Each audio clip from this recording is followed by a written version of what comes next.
I'm just telling you guys this and being vulnerable because I don't want you who's gonna be a new mom or you who is already a new mom to like get cooped up in your apartment like Drake says and not socialize with jingle bells, jingle all the way. Oh, what fun it is to ride in a horse. Hey guys, welcome back to my channel. Today I'm doing another sit down video. I did a poll on Instagram. If you don't already follow me there, you can click the link down below. Follow me there so you can participate and vote on what kind of videos you want to be seeing on this channel. Olivia is going to be here in the background because I'm sweating already. This is the only time that I get to film and I didn't want to fall behind. So if you guys hear cartoons or her singing and doing toddler things, then yeah, just ignore that part of the video. I'm looking like I'm a farmer worker today because I wanted to look cute for you guys, so you're welcome. So go grab your cup of tea, your cup of coffee, your cup of water, and let's get into the video. So for today's topic, I'm going to be looking down on my phone because I have notes. I took down some notes. I don't even know what I'm going to be titling this video because I've seen this video done before.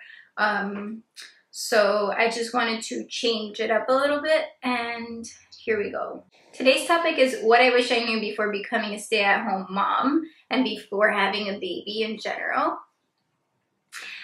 But the twist is going to be that I'm going to tell you guys what I'm doing to change those things that no one told me about, or the things that are making me feel certain types of ways. I hate that saying, like I feel a certain type of way.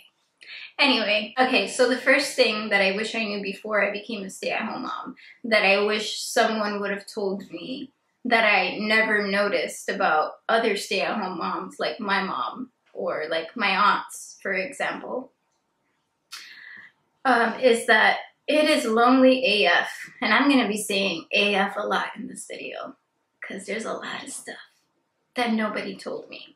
And the reason why I'm doing this video, I know I'm getting off topic a lot.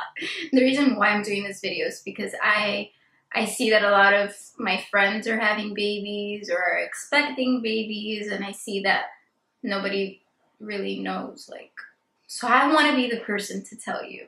And I'm not saying that everybody's experience is going to be the same, because it's probably not the same for everyone, but these are just things that I noticed in my experience as becoming a mom or a stay-at-home mom in general. So hopefully you find it helpful. So I wrote down, it's lonely AF, but you probably did this to yourself, which is isolating yourself. When you're pregnant and you're the first one out of your friend group, you feel like not that you don't feel included, but kind of like that. Kind of.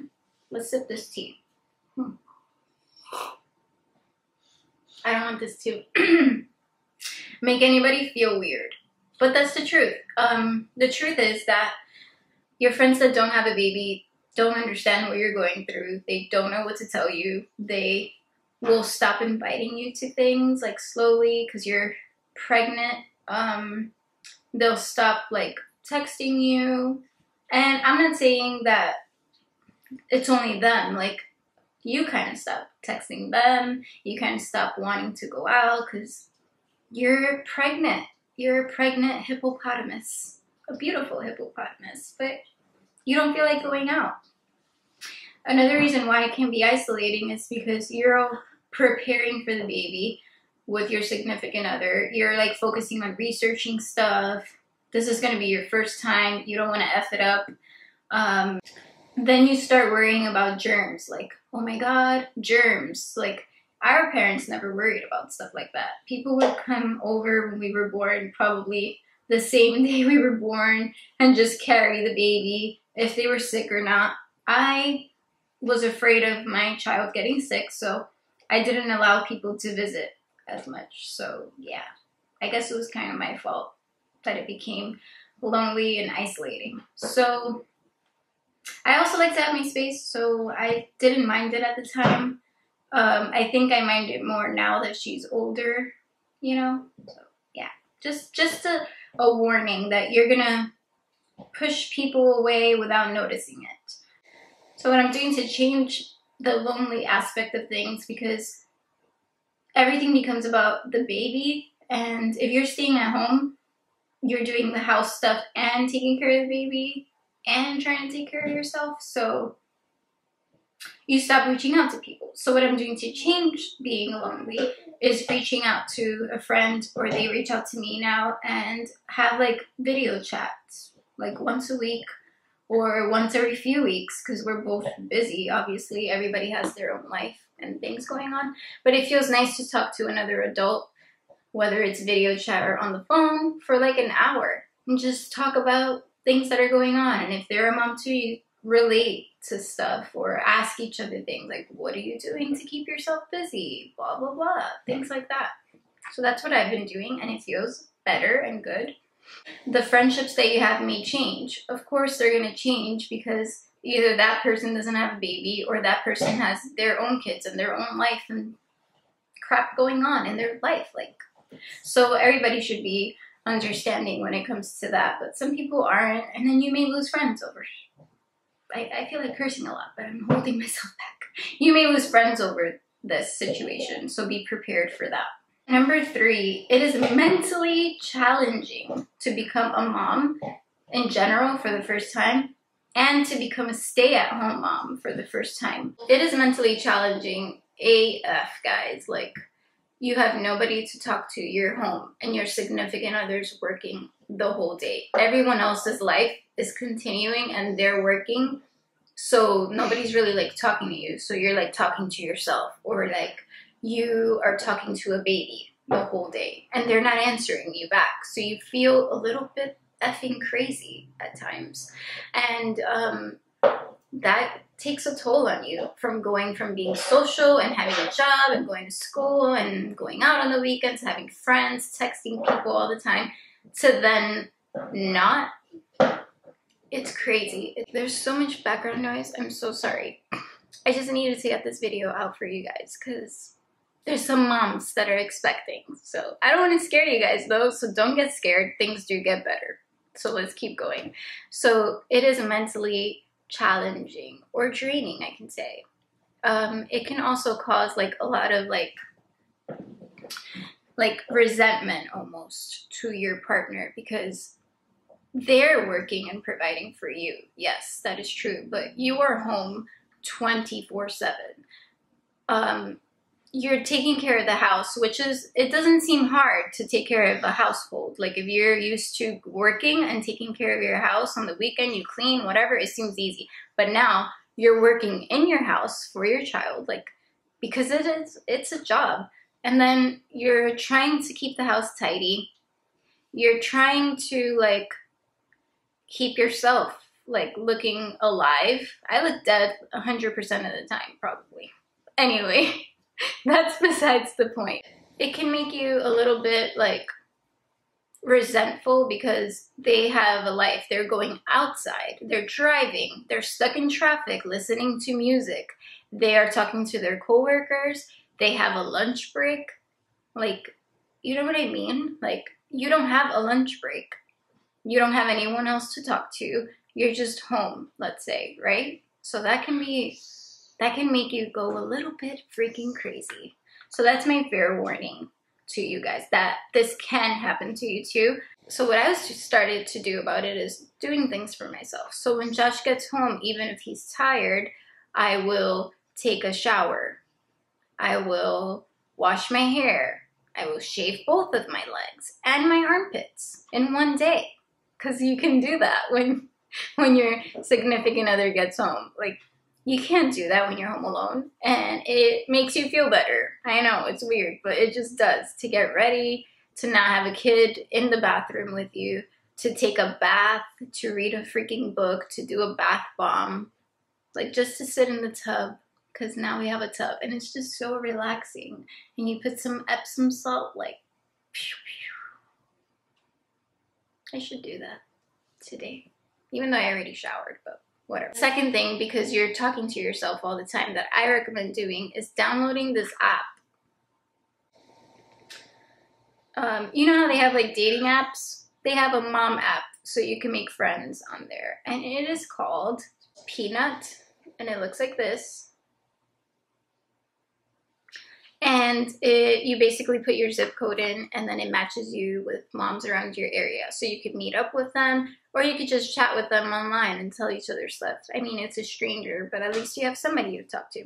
And I wish that I would have found stuff like that earlier on in my motherhood journey. Another thing that really helped me when I was alone and talking to myself and doing house stuff and just being a mom was YouTube. And that is why I wanted to, that's when I really, like, I've always loved YouTube, but that's when I, like, really fell in love with YouTube. Like, it's weird because you're not, like, talking to the mom, but you're doing laundry together, or they're cleaning in their video and you're cleaning in your video, or they're giving you updates on their life and what their kids are doing and what they're feeding their kids. And, like, I don't know, like, how to explain this to you guys. Like, watching another person's life makes you feel better, but it's like someone you can relate to, even though it's via the internet, but it's cool.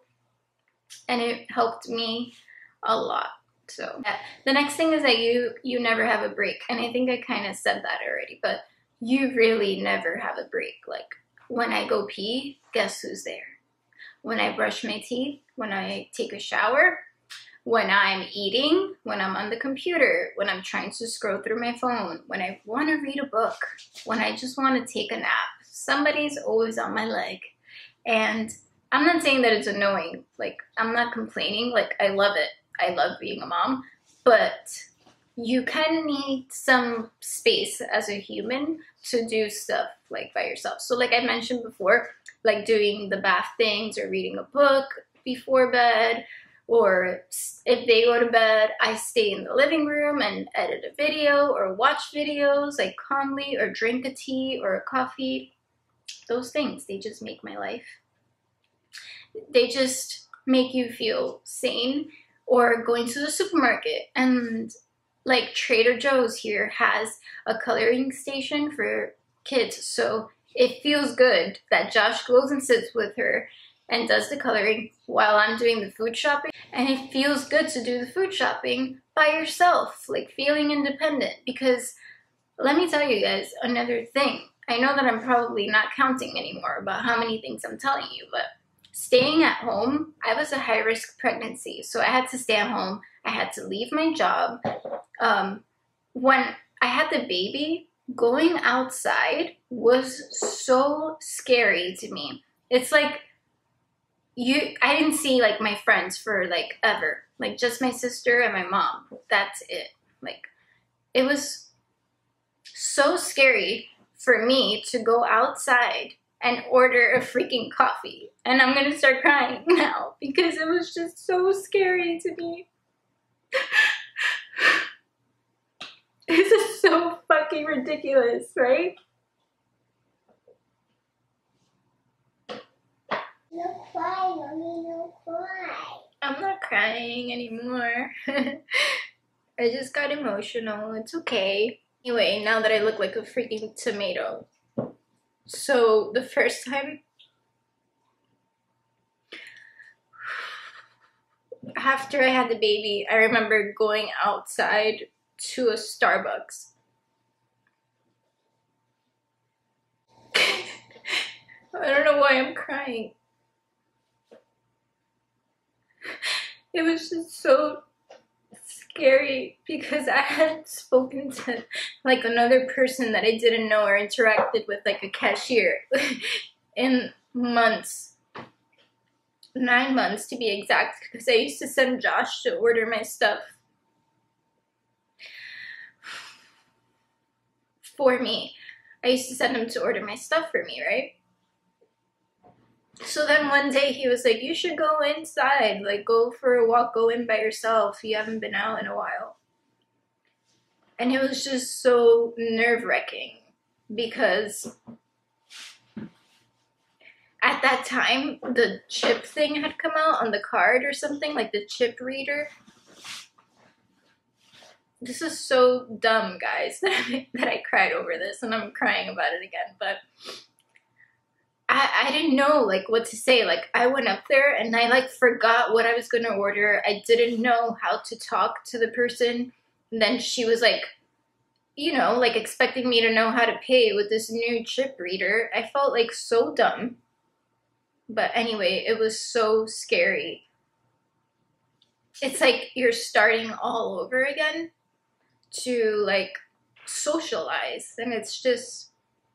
You never realize, like, how scary your first time socializing was. That's the point. So I'm just telling you guys this and being vulnerable because I don't want you who's gonna be a new mom or you who is already a new mom to, like, get cooped up in your apartment, like Drake says, and not socialize with anyone at all. Like, go to the store, like, talk to the person, like, don't avoid talking to people through the self-checkout or the drive-through, like, stuff like that. Like, those small things are important and it can affect you mentally. So yeah. The next thing is that housework becomes so overwhelming. Like, as a single person or not a mom, housework is like, oh, I'll do it whenever I want. You can have a pile of clothes, a pile of laundry. You can never do freaking laundry or never cook at home. Like, now you gotta cook every single meal. You gotta do everybody's laundry. You gotta clean up the house. And I do it because it drives me crazy to have a mess. Like, it just makes me feel good when I'm organized and stuff. But I'm also realizing now that what I should be doing is letting her be a child, letting her enjoy childhood, make a mess, not worry about the mess so much and just worry about being there for my child while they're growing up. Like, that's it. It's just as simple as that. Maybe set aside a day to clean when the other parent is home so that they don't feel, like, neglected at all. So that's another thing. The next thing is that you cry a lot. And all I have to say about that is that it is normal, but no one tells you that this is normal. I mean, your hormones are changing. All the other things that I listed are happening. And it is okay to cry, let yourself feel those emotions, and then reflect on it in the shower, and then pull it together and keep going because it's normal. And if that's not working for you, I suggest you see a therapist because that's something that I used to do. I used to see a therapist before having a baby and then I stopped. But it was something that was really helpful, like once a week, to speak to a stranger. It helped. A lot of people are scared to see a therapist because they think it's for crazy people, which is ridiculous. I think it's for healthy people that are working on themselves and trying to make themselves feel better, not for crazy people. Like, I don't understand. Anyway, I'm not going to get into that. The next thing is that intimacy changes, and that probably sounds like something that you should know already, or like, oh, you should, like, that's just, it's going to change. Like, there's a baby in your room now. Like, especially for me because I had a C-section, right? And it was an emergency C-section. None of the doctors or your friends that had babies or your family members, nobody tells you that after a C-section, it takes a while to recover. I mean, that's common sense, I guess. But they don't tell you that things change down there, whether it was a natural birth or a C-section. Your hormones are crazy, number one. Number two, now you're just focused on the baby. So, like, mentally, because women, we function sexually, mentally, like, together. So since you're thinking about your kid all the time, thinking about, like, feeding times, you're sleep deprived, you're just busy, your intimacy level kind of goes down a lot. And it may take a while to get back into it. Because like I said, mentally, you're not there. So down there, it ain't it ain't a slippery slide, you know what I mean? What I did when that was happening was, I think I told my gyno, I was like, I don't know, like something is wrong down there. And then they told me like, oh, that's normal. Like just have a glass of wine and let loose. Woo! And I was just like, okay. But yeah, that helped. So moving on, because that's gonna get weird. And the last thing I wanted to share with you guys was that you have, this should have been number one, because this is something that, don't worry, I'm not gonna cry. This should have been number one, because you have a human now. Like, I know that everybody knows that you have a human. You're giving birth to a human. But you don't freaking know how many decisions you need to make for that human, and if there are going to be consequences for those things. Like, if something happens and you decided something that led to that something happening, it's your fault. Like, I don't know how I would ever feel if I decided something and then it went wrong for Olivia, because I would probably like die, because yeah. You have to decide let's just give some examples. These are just little things that no one tells you about, because everything is just like if shit comes in a booklet when your child is born, that's what people make it feel like. Like if they give you the kid with a manual when you take it home, but they don't give you that. So there's decisions to make on milk, whether you're going to give breast milk, what you should be eating and shouldn't be eating, which is crazy, because every Hispanic person is like, drink a lot of milk, you drink your avena, which is oatmeal, and like eat a lot of like bad stuff. Like, it's just crazy. Like, do your research on breast milk, what you should be eating, because apparently if you have milk products, dairy products at all, it's not that great for your breast milk supply. So I've read. I can be wrong, they can be wrong, I don't know. I didn't know these things. They don't tell you that you may like breastfeed for like 3 months and then you can go dry. Like, no one prepares you for that. And that then you have to decide on a formula. And that then there's just so many chemicals in these formulas from here that I was crying one night when I found the list of ingredients and what they were and what we're feeding our kids. So if you do your research, you can find other options, like from Europe, like European-based milks that don't have these chemicals in them, because it's like a food and health regulation like rule in Europe. Like, they don't fucking allow them in Europe to kill their kids, basically. That's what I'm trying to say. So we started researching that. I had given her like Infamil, which is the worst milk ever in my opinion. Like, read the ingredients, you'll see. And then I started ordering babies only milk from eBay, from this like pharmacy from Germany, like some crazy SHIT.